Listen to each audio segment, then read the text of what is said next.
My friend John Waltz, who's now a VP of sales at P&G, he is a quarter Filipino, so that's why this is relevant here. So yeah, there we go, Filipinos in the house, absolutely. I love that he's quoting this by Ezra T. Benson. This is a beautiful quote, that pride is concerned with who is right, humility is concerned with what is right.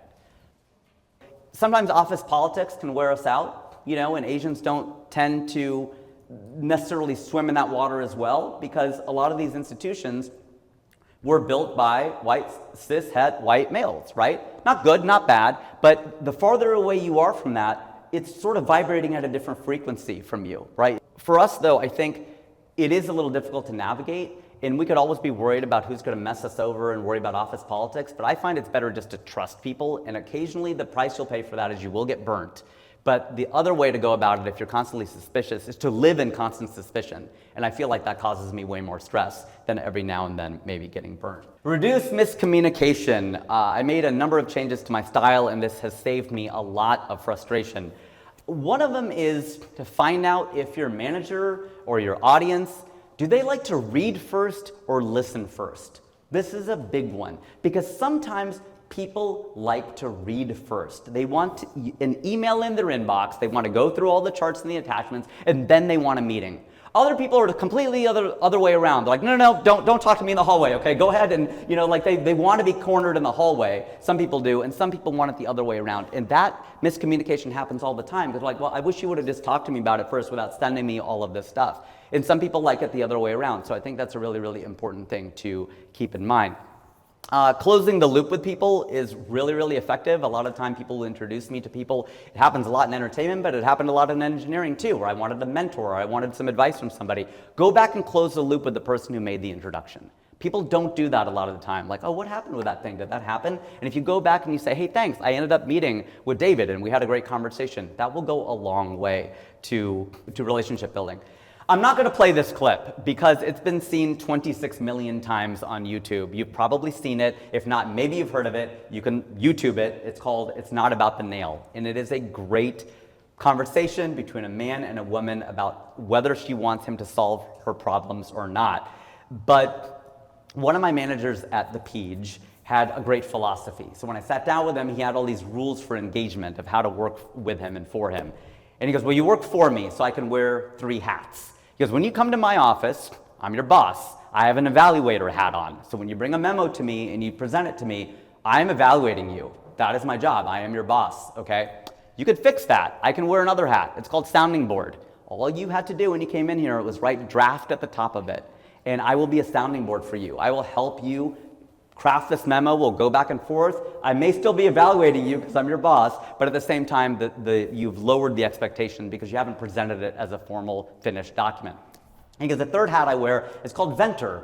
You want to come in here, it's a Friday afternoon, and you just want to put your feet on my desk, put your hands behind your head, and talk about how much this place sucks. I'm down. I'm down to do that with you. If you want to just vent and get it off your chest, but you got to tell me that's what you're doing.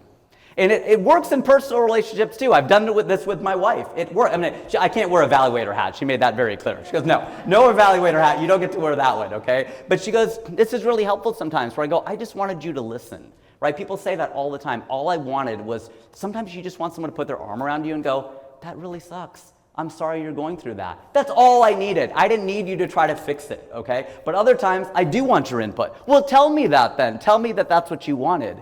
And I think that will avoid a lot of miscommunications and prevent a lot of divorces, I think. I sat down with a Hollywood producer, and she had such great advice, because I was going through what do I want to do with my life? What do I want to do with my life? And she goes, stop. She goes, don't ask yourself, what do I want to do with my life? Ask yourself, how do I want to spend my days? Because the first question is so crippling. It's just so overwhelming. Your life, that's a long time. But how do I want to spend my days? What do I want to do day after day? It's far more empowering. And she's getting to the concept of craft. Adapting your mindset, again, coming back to mindset. What I could have used at P&G, besides an assistant, was an attitude adjustment. I wish I would have heard this at the time, because there's a comedian named Robert Hawkins, and he talked about this. He talked about how comedians will do stand-up for free. I would do this talk for free. I would do stand-up comedy for free. I love speaking in front of people. This is my favorite thing in the world to do. I love doing it. I do it for free. You're paying me for the travel. You're paying me for the opportunity cost, because right now I can't go on auditions, I can't write my packet that I'm submitting to the late night shows, I can't go do stand-up at the comedy clubs. I'm here and I can't be somewhere else. I want to be here, but he doesn't mean cover my travel. That's different, okay? Let's say there's a sack of money in the middle of the desert somewhere, okay? The Gobi Desert. How many dollars have to be in that sack for you to go get it, right? I'm gonna cover your travel. I'll pay for your flight, your meals, whatever, but if there's $5 in that bag, there's no way you're going, right? How much money has to be in that bag? Is it $5,000? Is it $15,000? Is it $50,000? And by the way, while you're there, here's a microphone, you can do a show. I'll do the show for free. That's not the issue. The issue is we all have jobs, and there are parts of the job that we love, and there are parts of the job that we don't love. And when I worked in marketing, I loved doing focus groups. It was so much fun. But I kind of hated doing my expense reports. I hate doing expense reports. And so you have to remember that you're getting paid to do the part of the job you hate. That's the way I started to think of it. I get to do this. Because I remember saying to my roommate at the time, my roommate for 2 years in LA was Hassan Minhaj. If you can believe that or not, he lived with me for 2 years in Studio City, a little more than 2 years. And right before him was this aerospace engineer, Brett Northcutt, who was a white version of Hassan. They were both tall, big hair, very good looking, and my gay brother is like, what is up with your hot roommates? Can I move in with you? But Brett would say this to me too. I remember I said to him once, I'm like, I gotta go to the gym. He goes, don't say I have to go to the gym. You get to go to the gym. You get to go to the gym. You have the time, you have the money, you can afford it, you have working legs, and it's going to inform your entire workout. If you work that way, like I gotta do this, you're not gonna lift as much as if you go, I get to do this. So next time you're going through part of your job and you're like, man, I really don't like this, remember that that is why you get paid to do the job. Otherwise you would do that for free. I actually interned at Wright Pat Air Force Base. I was doing fatigue testing and creep testing and all that stuff, and creep testing took months to do. You weren't getting results. It was very linear. And for a lot of the job, I was quite bored. I got to be quite honest. I enjoyed parts of it, but a lot of it was like, oh my gosh, what time is this? And Chris Rock talked about that, where he goes, there's a difference between a job and a career. When you have a job, there's too much time. When you have a career and you have all your projects, there's not enough time. You look down, you're like, it's 4 o'clock already? My gosh, I haven't even started. I just got out of my meetings. When you have a job, you're like, it's only 9:15. And I realized, though, the pain point for me was between 2 and 4 p.m., my speaking slot right now. That's why it's hard. I'm like, okay, after lunch, before this is a tough slot, right? But I was like, this is what's really difficult, is between 2 and 4. I realized in the morning I was fine. I'm more of a night person than a morning person, and night people have it better, right? Because your day gets better as it goes. Morning people, sorry, the best part of your day is over. Mine's just getting going, okay? Mine's getting going. It's getting better. But I realized the morning wasn't that hard. It was actually pretty interesting, the things we were doing.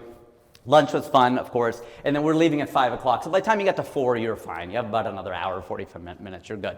But between 2 and 4, I was dying.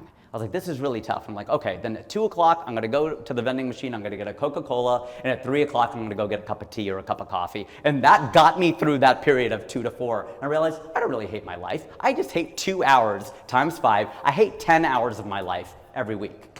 And that made me go, oh my God, I don't have it that bad. I thought that was really, really helpful. It put me in a much, much better state. Okay, I'm going through this thing this year where I'm drinking for only 12 nights of the entire year. It's pretty difficult between like 6 and 8 p.m., but if I get to a party and it turns 9 o'clock, I don't really need to drink anymore. I'm done. I'm fine. I'm good. So I realized that if I could just maybe think of the day in parts, instead of saying, oh my God, I'm having a terrible day. No, maybe I had a terrible morning, but the afternoon doesn't necessarily have to be so bad.